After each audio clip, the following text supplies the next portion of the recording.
तो दोस्तों आज हो गया 4 जनवरी 2023। यूपी में देश दुनिया की सभी ताज़ा बड़ी खबरें लेकर आए सिर्फ आप पिछली फाफ्तों को शुरू करते हैं। उस समय चैनल को अब तक सब्सक्राइब ना किया हो तो खबर चैनल सब्सक्राइब कर दें, लाइक कर दें, शेयर कर दें ताकि इस तरह खबर आप हर रोज देख सकें। चलिए शुरू करते हैं आज की पहली बड़ी खबर। त्रिपुरा के पूर्व मुख्यमंत्री विप्लव देव के पुश्तैनी घर पर हमला किया गया है। हमलावरों ने पूर्व मुख्यमंत्री के घर में आग लगा दी और वहां खड़ी कार के शीशे भी तोड़ दिए। घटना की जानकारी मिलते ही पुलिस प्रशासन आनंद फानन में मौके पर पहुंच गई है। पुलिस घटना के चश्मदीदों से पूछताछ की जा रही है ताकि ये साफ हो सके कि आखिर हमला करने वालों में कौन कौन लोग शामिल थे। पश्चिम बंगाल के उत्तरी क्षेत्र में बाहर से पत्थर फेंके जाने के कारण हावड़ा न्यू जलपाईगुड़ी वंदे भारत एक्सप्रेस के 2 डिब्बों की खिड़कियों के शीशे मंगलवार को क्षतिग्रस्त हो गए हैं। आपको बता दें कि न्यू जलपाईगुड़ी से don Vande Bharat express train में सोमवार को इसी तरह की घटना का सामना करना पड़ा, जब पथराव के कारण एक कोच के दरवाजे पर लगे कांच में दरार आ गई थी। पार्टी विरोधी गतिविधियों के आरोप में डीएमके के 2 नेता सस्पेंड। नए साल में सीएम स्टालिन का सख्त एक्शन। जी आपको बता दें कि तमिलनाडु में डीएमके ने पार्टी विरोधी गतिविधियों के चलते अपने 2 पदाधिकारियों को सस्पेंड कर दिया है। आरोप है कि इन दोनों ने डीएमके की जनसभा के दौरान चेन्नई पुलिस के एक सिपाही को परेशान किया था। माना जा रहा है कि डीएमके ने इस एक्शन के जरिए पार्टी कार्यकर्ताओं को कड़ा संदेश देने की कोशिश की है। भारत के प्रधानमंत्री नरेंद्र मोदी और ब्रिटेन के किंग चार्ल्स के बीच मंगलवार को टेलीफोन पर बातचीत हुई। प्रधानमंत्री कार्यालय ने इस बारे में जानकारी दी है। इस दौरान दोनों के बीच कई अहम मुद्दों पर चर्चा हुई है। प्रधानमंत्री नरेंद्र मोदी और किंग चार्ल्स ने दोनों देशों के रिश्तों को और मजबूत करने के संबंध में बातचीत की। इस दौरान दोनों देशों के संबंधों को मजबूत बनाने के लिए भारतीय समुदाय की भूमिका की भी तारीफ की गई। भारत के विदेश मंत्री एस जयशंकर ने कहा है कि चीन ने सीमा मुद्दों पर भारत के साथ हुए समझौतों का पालन नहीं किया। उन्होंने कहा है कि ड्रैगन ने वास्तविक नियंत्रण रेखा पर एक तरफा बदलाव की कोशिश की, जिसकी वजह से दोनों पड़ोसी के बीच तनावपूर्ण स्थिति है। जयशंकर ने कहा है कि भारत और चीन के बीच सीमावर्ती क्षेत्रों में बड़े पैमाने पर सुरक्षा बल नहीं रखने को लेकर समझौता हुए हैं। सुप्रीम कोर्ट ने मंगलवार को कहा है कि हर प्रकार के धर्मांतरण को गैर कानूनी नहीं कहा जा सकता है। अदालत ने मध्य प्रदेश सरकार की एक याचिका पर सुनवाई के लिए सहमति जताई, जिसमें जिला अधिकारी को सूचित किए बिना शादी करने वाले अंतर धार्मिक जोड़ों पर मुकदमा चलाने से रोकने वाले हाई कोर्ट के आदेश को चुनौती दी गई थी। आपको बता दें कि न्यायालय ने कहा है कि हर तरह के धर्मांतरण को अवैध नहीं कहा जा सकता। कर्नाटक भाजपा के अध्यक्ष नलिन कुमार कटील के बयान से विवाद खड़ा हो गया है। उन्होंने पार्टी के कार्यकर्ताओं को सड़क और नाले जैसे विकास कार्यों के बजाय लव जिहाद पर फोकस करने की सलाह दी है। कटील ने सोमवार को बेंगलुरु में बूथ विजय अभियान के तहत बीजेपी कार्यकर्ताओं को संबोधित किया। इस दौरान उन्होंने कहा कि सड़क और सीवेज जैसे छोटे मुद्दों पर बातचीत न करें। अगर आप अपने बच्चों के भविष्य को लेकर चिंतित हैं और लव जिहाद को रोकना चाहते हैं तो आपको बीजेपी की जरूरत है। यूपी विधानसभा चुनाव के बाद कांग्रेस महासचिव और यूपी के प्रभारी प्रियंका गांधी पहली बार किसी बड़े कार्यक्रम में शिरकत करते हुए राहुल गांधी की भारत जोड़ो यात्रा में पूरे 120 किलोमीटर तक पैदल चलेंगी। मंगलवार की सुबह गाजियाबाद से यूपी में प्रवेश कर चुकी राहुल गांधी की यात्रा 3 दिनों में यूपी के 3 जिलों को कवर करेगी। गाजियाबाद से यात्रा में शामिल हुई प्रियंका गांधी ने भाजपा पर हमला भी किया। प्रियंका गांधी ने कहा कि राहुल गांधी की छवि को खराब करने के लिए सरकार ने करोड़ों रुपए खर्च किए, लेकिन ये सच्चाई से पीछे नहीं हटे। जैन समाज को मिला असदुद्दीन ओवैसी का साथ। आखिर क्यों जैन समाज के लोगों ने ओवैसी को कहा धन्यवाद? चलिए आपको बताते हैं।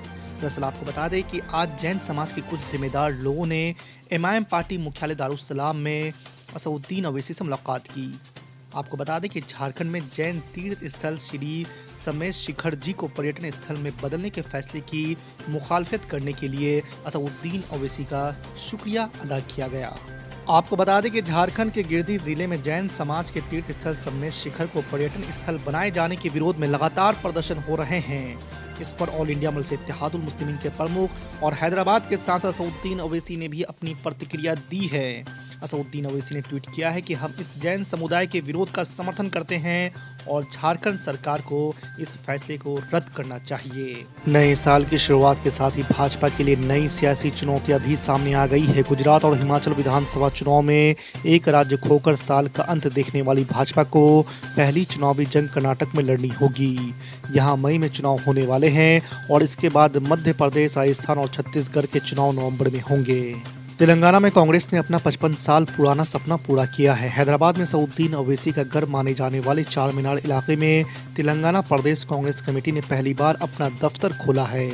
कांग्रेस इस बार केसीआर के टीआरएस को हटाकर न सिर्फ तेलंगाना में सरकार बनाने की कोशिश में है, बल्कि दक्षिण में भाजपा की गति को भी रोकना चाहती है। इस इलाके में ओवैसी की एमआईएम की अच्छी पकड़ है। वहीं कांग्रेस आरोप लगाती रहती है कि एमआईएम और टीआरएस के बीच साठगांठ है। केंद्र की मोदी सरकार की ओर से 2016 में लिए गए नोटबंदी के फैसले को सुप्रीम कोर्ट ने सही ठहराया है। 5 जजों की बेंच ने इस मामले में केंद्र सरकार को क्लीन चिट दी है। अदालत ने कहा है कि रिकॉर्ड में यह बात साफ है कि सरकार ने इस मामले में आरबीआई से समुचित विचार विमर्श किया था। 6 महीने तक दोनों के बीच विचार विमर्श हुआ था और इसके बाद ही ये फैसला लिया गया था।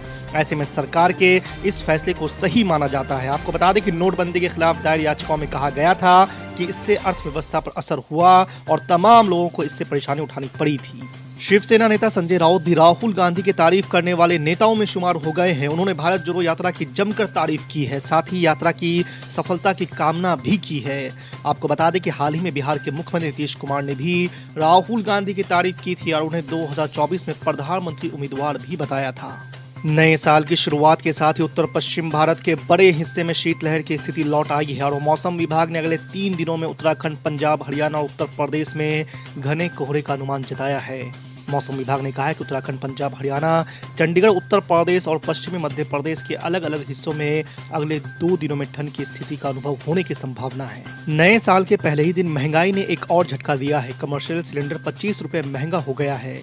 लंबे अंतराल के बाद तेल कंपनियों ने कमर्शियल सिलेंडर के दामों में इजाफा किया है। आम उपभोक्ताओं के लिए राहत की बात यह है कि घरेलू रसोई गैस सिलेंडर के दामों में इस महीने भी कोई बदलाव नहीं हुआ है। दिल्ली के सुल्तानपुरी इलाके में शनिवार देर रात एक चौंकाने वाली शर्मनाक घटना में 20 वर्षीय महिला की स्कूटी को कार ने टक्कर मार दी और उसके शव को करीब 12 किलोमीटर तक घसीटते ले गए।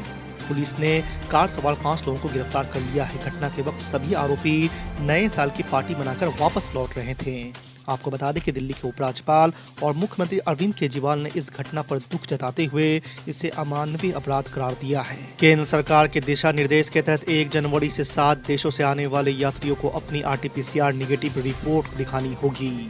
आपको बता दें कि यात्रियों द्वारा एयर सुविधा पोर्टल पर कोरोना नेगेटिव होने की खुद प्रमाणिकता रिपोर्ट और बीते 14 दिनों के दौरान की गई विदेश यात्रा की जानकारी देनी होगी। उत्तर प्रदेश निकाय चुनाव में ओबीसी आरक्षण को लेकर इलाहाबाद हाई कोर्ट के फैसले के खिलाफ दायर यूपी सरकार की याचिका को सुप्रीम कोर्ट ने मंजूरी दे दी है। सुप्रीम कोर्ट 4 जनवरी को इस याचिका पर सुनवाई करेगा। आपको बता दें कि उत्तर प्रदेश सरकार ने चेयरपर्सन की सीट में ओबीसी वर्ग को आरक्षण देने का नोटिस जारी कर दिया था। हाई कोर्ट ने यूपी सरकार के इस फैसले को निरस्त कर दिया था। इसके बाद राज्य सरकार ने सॉलिसिटर जनरल तुषार मेहता ने सीजीआई DY चंद्रचूड़ और जस्टिस PS नरसिम्हा से मामले की अर्जेंट सुनवाई करने की मांग की थी। 2024 में होने वाली लोकसभा चुनाव में बीजेपी को घेरने के लिए राष्ट्रीय स्तर पर मोर्चा बनाने की कवायद जरूर चल रही है, लेकिन इसमें सबसे बड़े राज्य उत्तर प्रदेश से ही खटाई पड़ती नजर आ रही है। यहाँ विपक्षी दल अलग अलग ही राग अलाप रहे हैं। यहाँ मुख्य विपक्षी दल सपा अपने आगे कांग्रेस और बसपा को कोई भाव देने को तैयार नहीं है। मैनपुरी और खतौली उपचुनाव में जीत से उनके हौसले बुलंद है और चाचा शिवपाल सिंह यादव का साथ मिलने की वजह से आत्मविश्वास बढ़ा हुआ है।